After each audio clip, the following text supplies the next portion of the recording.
YCP ప్రభుత్వం వచ్చాక ఈ 5 సంవత్సరాల్లో కాలేజీని సరిగ్గా అజమాయిషీ చేయక మరి కాలేజీ టైంలో దీని మీద పిల్లలకి ఏం కావాలి, సెక్షన్స్ ఏం కావాలి, ఏం జరుగుతుంది అనేది పట్టించుకోక రిటైర్ అయిన వాళ్ళు వెళ్ళిపోతే టీచర్స్ మళ్ళీ కొత్త టీచర్లు లేక ఈ కాలేజీకి ఉన్న గౌరవ పేరు ప్రతిష్టలు తగ్గటంలో పిల్లల్ని జాయిన్ చేయటం ఆగిపోయింది. మరి ఇటీవల కాలంలో అయితే దేవస్థానం నుంచి మరి లాస్ వస్తుంది కాబట్టి మాకు కాలేజీ ఫస్ట్ ఇయర్ మూసేసామని దరిదాపు 1 మంత్ క్రితం డిక్లేర్ చేయటం జరిగింది. మరి అప్పుడు ఎన్నికల ప్రచారంలో పార్లమెంట్ సభ్యులు పుట్టా మహేష్ యాదవ్ గారు, అలాగే అసెంబ్లీ అభ్యర్థి సొంగ రోషన్ కుమార్ గారు, అదే ప్రచార వాహనంలో ఎక్స్ఎమ్మెల్యేగా నేను కూడా ఉన్నా, అందరం ఉన్నప్పుడు పబ్లిక్ ప్రజలందరూ వచ్చి అడగటం జరిగింది. కాలేజీ మూసేస్తే మా పిల్లలు ఎక్కడ చదువుకుంటారు, ఎక్కడే మాకు కాలేజీ కావాలి అని అడగటం జరిగింది. దాని మీద మహేష్ యాదవ్ గారు, రోషన్ గారు మాట్లాడి ప్రత్యేక శ్రద్ధ మహేష్ యాదవ్ గారు తీసుకుని ఎన్నికలు జరిగిన వెంటనే కాలేజీ నేను తెరిపిస్తానని ఆయన చెప్పడం జరిగింది. తదుపరి మరి ఇక్కడున్న ఎండోమెంట్ బోర్డులో మాట్లాడి చైర్మన్ గారు సుధాకర్ గారితో కానీ అక్కడున్న ఆఫీసర్స్తో మాట్లాడి మొన్ననే దాన్ని ఫైనలైజ్ చేసి ఫస్ట్ ఇయర్ అడ్మిషన్స్ ఈ సంవత్సరం జాయిన్ చేసుకోమని చెప్పడం జరిగింది. ఇక్కడ స్టాఫ్ రాత్రి పగలు కష్టపడి పిల్లలకి మరి మెరిట్ రావాలని, మంచి స్కోరింగ్ రావాలని, బయట కాలేజీల కన్నా బాగా రావాలని వీళ్ళు సొంత స్కూల్ లాగా చెప్తారు, అది మాకు తెలుసు. అలాగే ఇక్కడ 4 ప్రైవేట్ కాలేజెస్ కూడా పబ్లిక్ ఎగ్జామినేషన్స్కి ఇంటర్మీడియట్ ఫస్ట్ ఇయర్ కానీ సెకండ్ ఇయర్లో కానీ ఇదే మెయిన్ సెంటర్.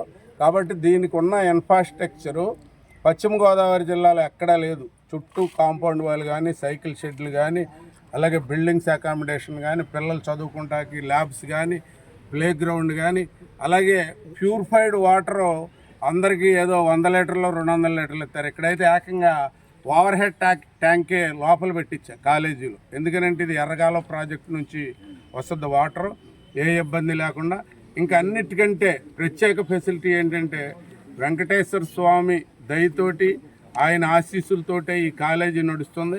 వెంకటేశ్వర స్వామి ప్రసాద భోజనం ప్రతిరోజు పిల్లలకి, టీచర్స్కి కూడా ఇక్కడ వేడిగా మరి డిష్ల్లో ఇక్కడికి రావటం జరుగుతుంది 12 గంటలకల్లా ప్రతిరోజు.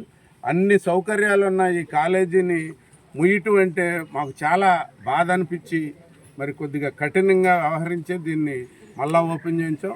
ఈ రోజు నుంచి ఇది మరి ఎందుకనంటే ఈ 5 సంవత్సరాలు మరి ఎవరైతే అనుభవజ్ఞులైన ముఖ్యమంత్రి నారా చంద్రబాబు నాయుడు గారు ఉన్నారు, అలాగే రాష్ట్రం అంతా మరి కాలినడకన నడిచి మరి అందరి దగ్గర మరి ఎక్కడ ఏ ఇబ్బంది ఉంది ఏంటని తెలుసుకున్న మా లోకేష్ బాబు దీనికి మంత్రిగా ఉన్నారు వాళ్ళ ఎడ్యుకేషన్గా. ఇదే కాకుండా దీనికి ఇంకా వొకేషనల్ కోర్సులు, ఎందుకంటే చాలా బిల్డింగ్స్ ఖాళీగా ఉన్నాయి, ఇక్కడ డిగ్రీ కోసం అని మరి 4 రూమ్స్ కూడా కట్టించడం జరిగింది. ఇంకా కొన్ని రూమ్స్ ఖాళీ ఉన్నాయి, అవన్నీ వొకేషనల్ కోర్సులు ఐటీఐ కానివ్వండి, పాలిటెక్నిక్ కానివ్వండి, ఇంకా స్కిల్ డెవలప్మెంట్ ట్రైనింగ్స్ కానివ్వండి అనేకమైన ఈ కాలేజీలో పెట్టించి ఈ లోపల నుంచి బయటికి వెళ్ళే పిల్లలు ఎవరైనా సరే అనేది ధ్యేయంగా పెట్టుకుని చేయటానికి సిద్ధంగా మరి ఇక్కడున్న స్టాఫు అలాగే రాజకీయంగా మేము కూడా ఉన్నామని. కాబట్టి తల్లిదండ్రులందరూ ధైర్యంగా ఉండండి.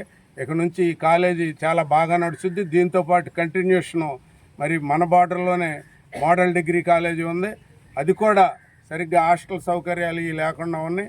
మరి దానికి ఈ జూనియర్ కాలేజీలు ఇప్పుడు జాయిన్ అయ్యే పిల్లలకు కూడా హాస్టల్ సౌకర్యం కూడా కల్పించడానికి ప్రయత్నం చేస్తున్నాం. ఎంపీ గారు, ఎమ్మెల్యే గారి ద్వారా త్వరలోనే అవన్నీ కూడా సెట్ అవుతాయి.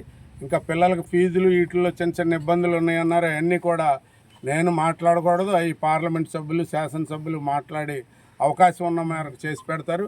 ఈ కార్యక్రమంలో ఈరోజు కాలేజీ రీఓపెనింగ్ అయినందుకు అందరూ గ్రామాల్లో పెద్దలు కానీ, పిల్లల తల్లిదండ్రులు, స్టాఫ్ అందరూ మరి పార్లమెంట్ సభ్యులు పుట్టా మహేష్ యాదవ్ గారిని అందరూ మెచ్చుకుంటం జరుగుతుంది. ఎన్నికల్లో గెలిచిన వెంటనే దీన్ని చేశారని, అలాగే శాసనసభ్యులు సొంగ రోషన్ కుమార్ గారికి కూడా అందరూ అభినందనలు తెలపడం జరుగుతుంది. Thank you.